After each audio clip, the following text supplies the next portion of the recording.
Alright, here's the situation. That is a screw extractor kit in action. Costs about $11 and it extracts approximately, well in my situation, 0 screws, but we'll get to that. Now every miter saw comes with a throat plate. This little insert here that sits right at the bottom of the blade. But the stock one usually has a giant gap in it, wide enough to let small pieces drop through, and I'm kind of tired of that. Fix is a 0 clearance plate. You cut a custom insert, you drop it in and run the blade through it. Now the cut's fully supported. Looks simple, sounds simple, but that is not my way. Build number 1, the scrap build. Now this is exactly how it sounds. I had the wood. I was gonna try and do this and see if I can get it done and have it actually work. No intention of this being the final, but if it did work, you know, spoiler alert, nope, but that's okay. The scrap I had was either too thick or not good enough quality to handle being the plate. I am proud to say, though, I had enough common sense to know that I could not split this piece of plywood safely. So my simple one-night project was now going to be at least 2 nights. Build number 2, the premium pine build.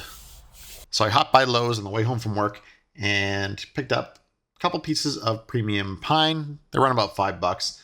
Really awesome grain patterns, so definitely happy with those. This one's a little bit of a defect there, but that's cool. More importantly, if you need to go and do this, they have just about all the sizes you might need. They had one the exact same thickness as the stock. Dad, seriously. PPE. Catch? Right. Thank you. All right, moving right along. This was coming out already better than the first try, which that's great because the first try was just like, hey, I can do this tonight. And while you shouldn't rush, and that's great advice, one time I just would love to get it done on the first try. Now let me ask you a stupid question. Did you ever think about measuring twice and cut? Thanks, Dad. Also, thank you for this old scroll saw. It is really cool. Man, this thing is awesome. I could really use this to make something like, I don't know, some corbels for the mudroom. And I will, but this is so cool. All right, now that the shape seems to be in order, let's just smooth this a little bit. Really do need to set up that belt sander. We'll get this into place. And a little too long, but that's all right. I got this cool saw for that. Like a glove. All right, now, this was never intended to be the final piece. I wanted to make sure I could actually do it right and see how it would turn out with the actual cut, which, by the way, is the coolest part of this whole project. Because I knew this wasn't going to be the final piece, I wanted to try bevel cut and see if this could actually survive. And I also got this really cool shot. It's like a shark coming out of the water. Ultimately, it did.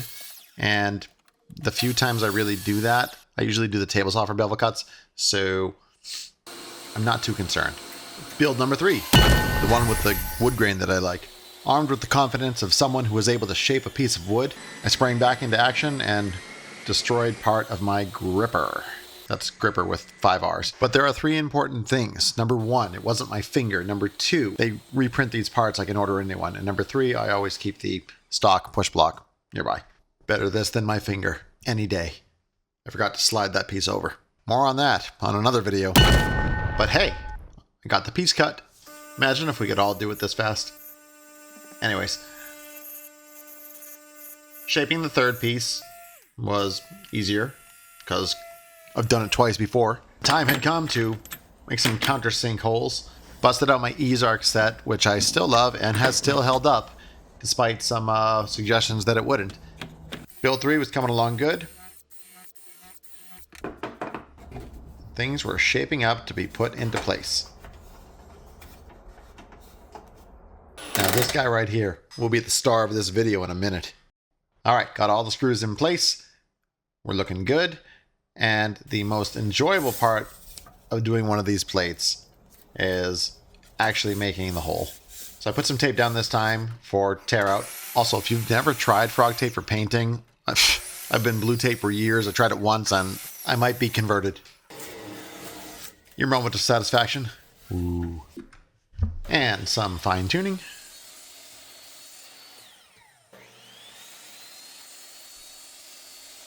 Excellent. Too much of a good thing can be trouble. And as awesome as this looked, I couldn't leave well enough alone. You thought it was going to break when I cut it again. Nope. It's when I decided that, and rightfully so, the screws were not completely flush. Now, in hindsight, should have just taken the screws out, got some flat top screws, because after a few rounds of off-camera countersink adjustment, one of the cheap stock screws just snapped in place. Let me know in the comments below if you've been here, and I know you have. I'm sure you've also had a speed out screw retrieval kit. I definitely have one somewhere, can't find it. Anyways, I had to go out and get a new one. Hey, if you don't have one of these Ryobi cutter tools, totally worth it. Cuts awesome. Chop up like a million Amazon boxes really quick without killing your wrist for anyone who's slightly older. Worth it for that alone. Fight me. Alright, I'm definitely not going to lose this set. I just had an awesome idea. So my black Ryobi 30th anniversary drill, this is going to be my permanent screw extractor drill. Now, if you've ever used a screw extractor kit, it's fairly simple to use. It's a double-sided bit. One side makes like a pilot hole, and the other side will then grip that pilot hole and get the screw out. The weird part is that you do it all kind of like in reverse. So you got to like do the opposite. Like when you're drilling the pilot hole, you have the drill in reverse, and then you back it out the same way. This generally does work, but every once in a while you do come across one that's just such a weird break that doesn't always pan out the way you hope.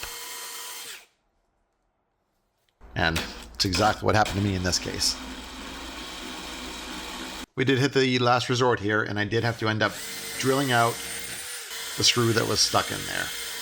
Now the kit did give me a good pilot hole to get that started, so drilling through that was actually pretty easy. Just thinks that I had to go that far. Ultimately, these do work pretty well, but just not in this case. I mean, it goes in the case. Ish. I do really like the idea of this being designated for damaged screw removal. So we drilled through it. Hopefully a screw can still get in there. And I'll call that a win. It is a win. Holes in the spot that no one's going to see it. I mean, I'll know. And I measured. Once.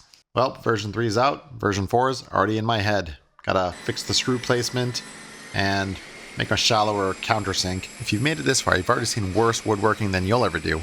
Like button's right there. I won't even measure first. Subscribe if you want to see version 4 go wrong in a completely different way. And drop your worst stuck screw story below. Best one gets a mention when version 4 drops. I already know it's going to be someone who drilled through the bench top though. It's always the bench top. Ask me how I know. Or watch me do something similar here.